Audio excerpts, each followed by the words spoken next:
Ciao ragazzi, prendo spunto da un video che ho visto pubblicare l'altro giorno da Aris, in cui parlava del nuovo aggiornamento di Assetto Corsa Competizione, e ho visto anche attraverso le applicazioni che lui aveva a monitor che capitava molto spesso che la sua base andasse in clipping. E proprio oggi voglio spiegarvi cosa è un pochino il clipping, anche se ve lo spiegherò in maniera molto semplice, ma soprattutto ve lo farò vedere con il volante. Banda alle ciance, sigla!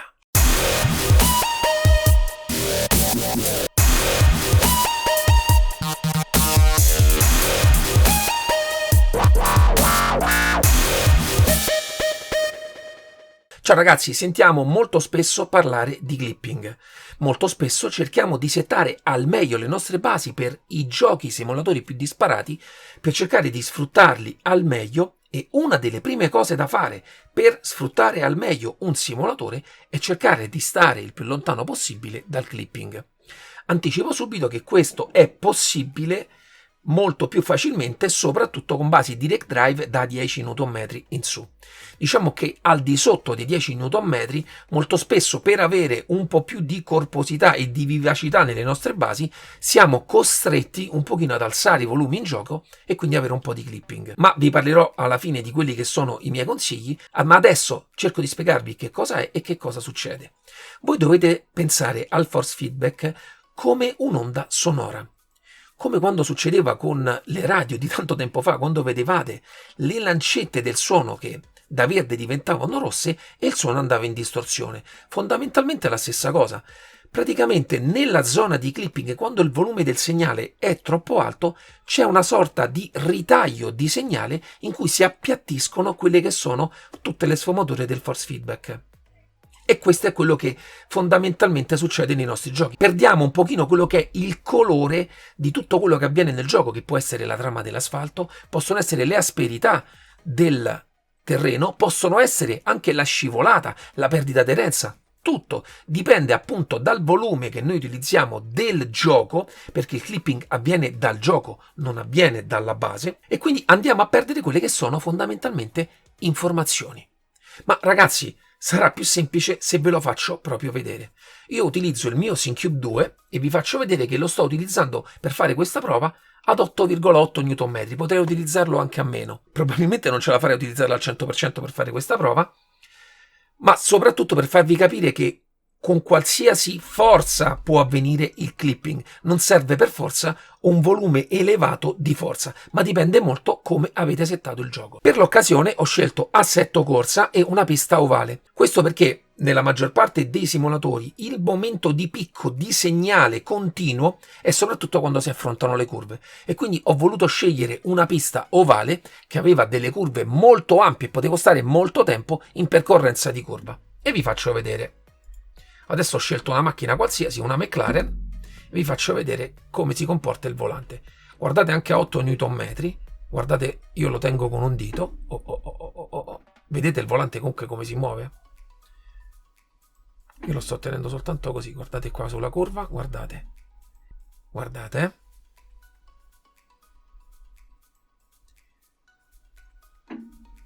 Guardate anche in questo caso la barretta è sempre nella zona grigia di non clipping.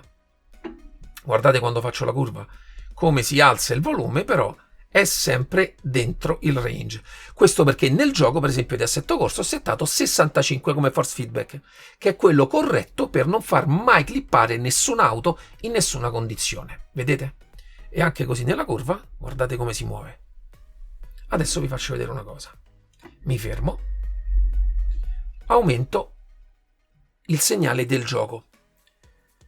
Assetto Corsa lo permette, cliccando più metto il 300%, quindi è come se avessi settato il gioco 180. Naturalmente ragazzi sono settaggi al limite, ma solo per farvi vedere in maniera continua cosa succede quando entra il clipping.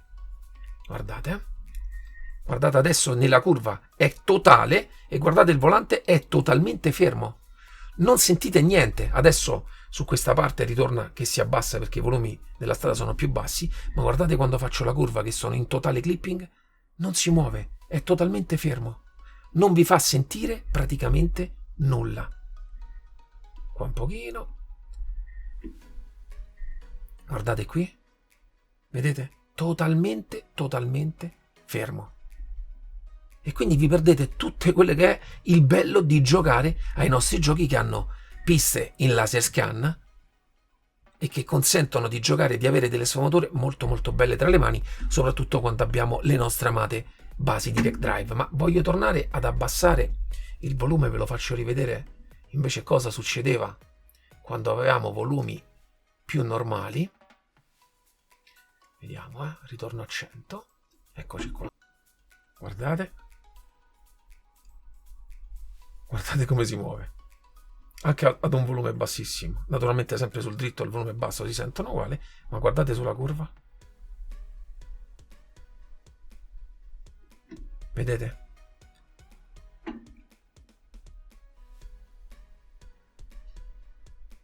Poi naturalmente più avete basi potenti e più questi effetti sono enfatizzati. Torniamo a noi, quindi spero che sia stato ben chiaro che cosa succede e immaginatelo naturalmente in forma minore in quelle che sono le normali regolazioni, ma fondamentalmente è questo quello che accade. Perdete segnale, perdete sfumature, perdete informazioni. Quindi soprattutto chi ha basi con forze importanti, tenete sempre la forza all'interno del gioco in maniera corretta. Naturalmente chi ha basi da 10 Nm in giù e quindi è costretto un pochino ad aumentare il volume del gioco, il mio consiglio è stare entro i limiti in cui il clipping magari lo avete solo quando prendete un cordolo, andate fuori strada. Cercate nella normale guida di avere il minor ritaglio possibile, questo per mantenere tutte le informazioni che abbiamo dai nostri simulatori.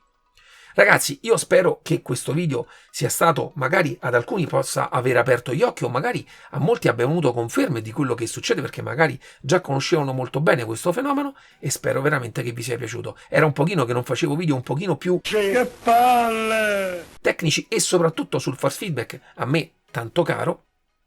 Ma ragazzi, è uno degli aspetti più importanti, soprattutto quando spendiamo determinate cifre per le nostre periferiche e spendiamo determinate cifre anche per i nostri simulatori, perché ci sono simulatori che poi nel tempo DLC o abbonamenti ci costano veramente tanto e sfruttiamolo quindi sempre al meglio. Quindi ragazzi, se il video vi è piaciuto, un bel like, iscrivetevi al canale per rimanere sempre aggiornati su video di questo tipo e sulle future recensioni e ci vediamo alla prossima. Ciao!